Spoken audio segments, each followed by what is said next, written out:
Is Joe's Apartment a masterpiece? Well, here's what you need to know about this oddball slice of 1996 weirdo nostalgia.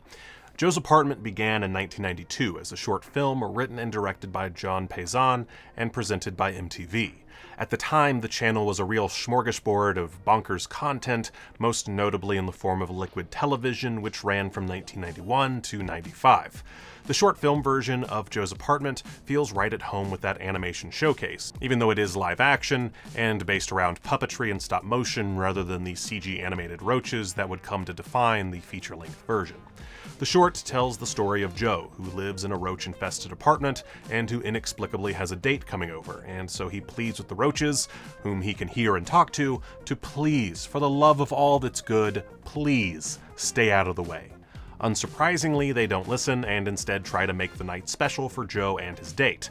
Plans go awry, the roaches wind up spilling out from the ceiling onto Joe's date, the night is ruined, and a young woman is scarred for life. That's pretty much the long and short of it. The 92 version was a pretty big hit for what's essentially just filler content. It won a Cable Ace Award, which, if you aren't aware, was a response to the Primetime Emmy Awards, which at the time were reluctant to acknowledge cable programming.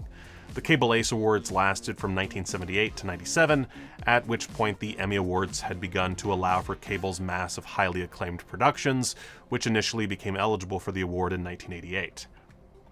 Anyway, this honor, plus the popularity of the short, led to MTV deciding to make it their first feature-length film production with a budget of $13 million. At the same time, MTV decided to produce Beavis and Butt-Head Do America, which cost a reported $12 million. We'll get back to that. Blue Sky Studios took on animation duties for Joe's Apartment after presenting John Payson with an animation test that reportedly blew him out of the water.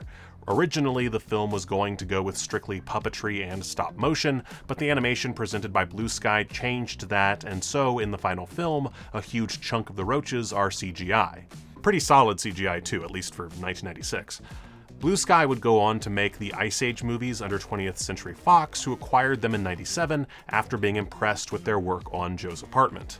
After Fox was sold to Disney, Blue Sky was eventually shuttered in 2021, with their last film being 2019's easily forgotten Spies in Disguise. But hey, back to the 90s. As far as advertising for Joe's Apartment goes, MTV went in with a lot of positivity. When we at MTV decided to make our first movie, we knew the kind of hero America was yearning for. Someone young, fearless, and resourceful. A survivor. We came up with Ralph. Give me a kiss, babe. The trailers proudly announced the film as MTV's first feature, and there was even a charmingly 90s promotional website complete with fun roach facts, various clips and image galleries, storyboards, song lyrics, and ROL, a parody of AOL, which featured such fake websites as Playroach, uncensored photos of totally nude roaches, and Roach Finder, a chat room for, well, roaches. You can still find the site on the Internet Archive's Wayback Machine if you're interested in even more roach-based humor. MTV definitely didn't fail Joe's Apartment when it came to marketing. They really pushed this thing. Anyway, the plot to the feature-length Joe's Apartment is pretty simple. An Iowan dude named Joe, played by Jerry O'Connell, moves to the Big Apple without really knowing what all that entails. He's immediately robbed of most of his belongings and unable to find a place to live. Along the way, he meets Walter Schitt, a performance artist who advises Joe that he won't be able to find anything in his price range unless it's rent-controlled. What, are you looking for a place? Something maybe for $100 a month. Lucky for Joe, there's a spot in the East Village that's rent-controlled and very suddenly available, and overseen by a homicidal landlord named Alberto Bianco, played by Don Ho for some reason. Bianco's nephews violently rid the place of its tenants as a means of helping Robert Vaughn Senator Doherty, who wants to build a prison on the otherwise vacant lot. The U.S. government will have acquired the last bit of property we need for the brand new Manhattan maximum security federal penitentiary. The biggest prison in the world. Joe comes into the lease by dubious means. He catches the keys of a freshly murdered tenant, and Walter comes up with the brilliant idea of Joe pretending to be the old woman's son. For the sake of the story moving forward, this works, and Joe takes on the lease. which comes with several thousand roommates, as Joe is quick to find out. Go figure. I gotta die. He likes good living, that's for sure. This guy's not so bad. I think you got potential. Luckily for both parties, Joe is a complete slob who doesn't really seem to care about the roach infestation, and so they're amenable to each other and the roaches take to Joe. He even gets a job working for a urinal cake company, which is called Piss. P.I. Smith and Sons. Piss. Meanwhile, Megan Ward plays love interest Lily, who just so happens to be the daughter of Senator Doherty. She wants to turn the lot into a neighborhood garden, and upon meeting Joe, the two strike up a romance, thanks in large part to Joe passing off a bag full of used urinal cakes as mulch pellets. As many as you want! Thank you. He's not the most scrupulous protagonist around. If you watched the short, you kind of know where the romance is headed, although the film has a few surprises up its sleeve. I won't spoil the rest of the film, but suffice it to say that there's plenty of roach-based hijinks, including the famed earworm Funky Towel, as well as a fine mix of tragedy and inexplicable twists. Opening July 26, 1996, Joe's Apartment didn't fare well at the box office, raking in only $4.6 million from a little over 1,500 theaters. It was pulled from theaters mid-August and fared about as well with critics, who pretty unanimously trashed the picture. Meanwhile, MTV's other big release of 1996, Beavis and Butt-Head Do America, garnered critical praise and grossed $63 million on that aforementioned $12 million budget. In the end, MTV came out the victor, but only after a dismal opening act. I can't even keep a job collecting urinal cakes. The big mystery around Joe's Apartment is writer and director John Payson, who seems to have disappeared off the face of the earth after the film's failure at the box office. I legit couldn't find anything on this guy, not even a contemporary interview promoting the film. Per IMDb, he has a few other directorial credits on the TV shows Arliss and the PJs, as well as, I guess, a music video for the band The Residents. Prior to directing Joe's Apartment, he was a producer for MTV and worked on several episodes of Liquid Television, as well as the lesser-known MTV shows Remote Control and The Big Picture. But that's all per IMDb, so it's hard to say how big a role he had in any of this. As far as this video is concerned, John Payson is a ghost. No idea about the guy. Not even a picture. Just gone. And that's it as far as background info goes. There's really not much to dig into, sadly. No big retrospective pieces, nothing of note from the cast and crew. Joe's Apartment has seemingly been forgotten, save for a Warner Archive Blu-ray and a handful of videos and articles sprinkled across the internet.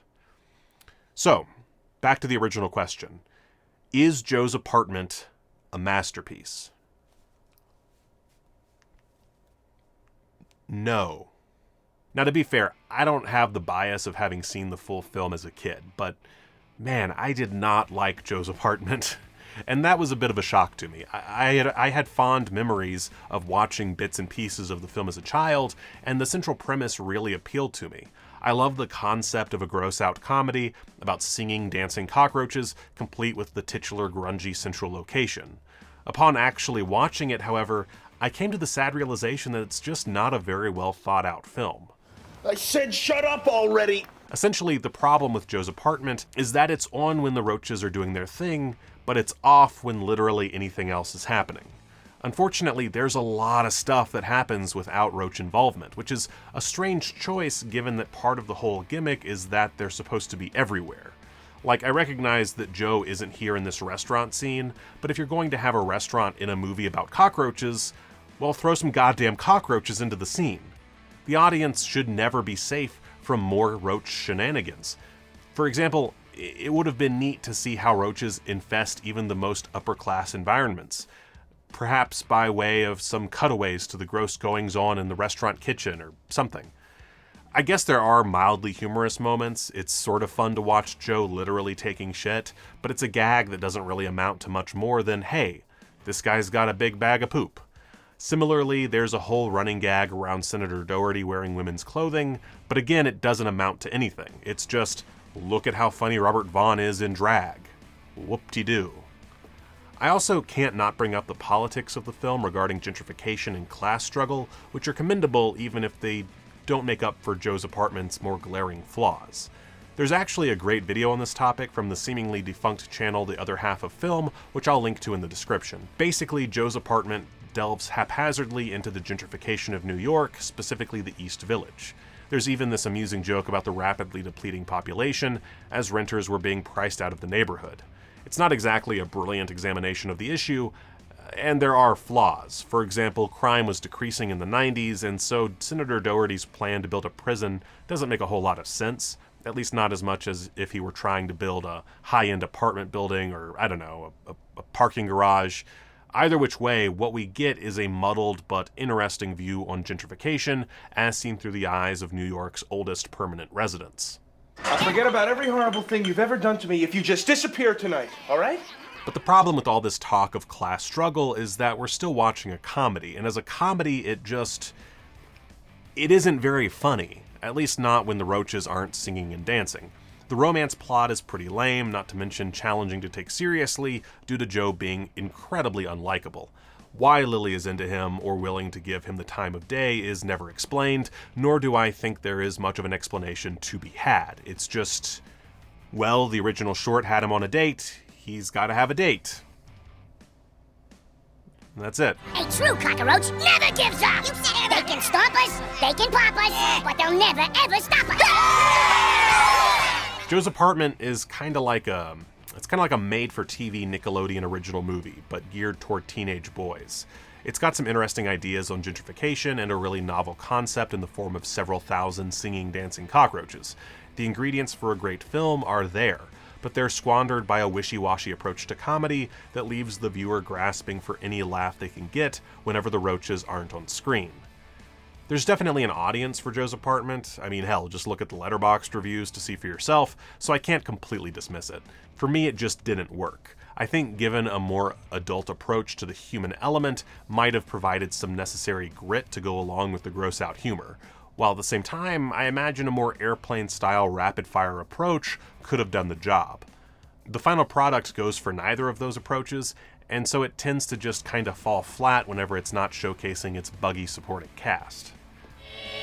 Welcome to Joey's Toilet. Blah, blah, blah, boing, boing, boing, boing, boing. So,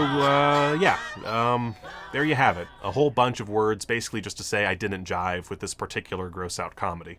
Perhaps if it had been made by Troma and gone harder on the adult content, it would have worked. However, as presented by MTV and the mysterious John Paysan, it's sort of just a big old bag of shit. Go watch a movie. It's gonna take me some time to give you all that is mine. I'm looking ultra fine from your view from behind.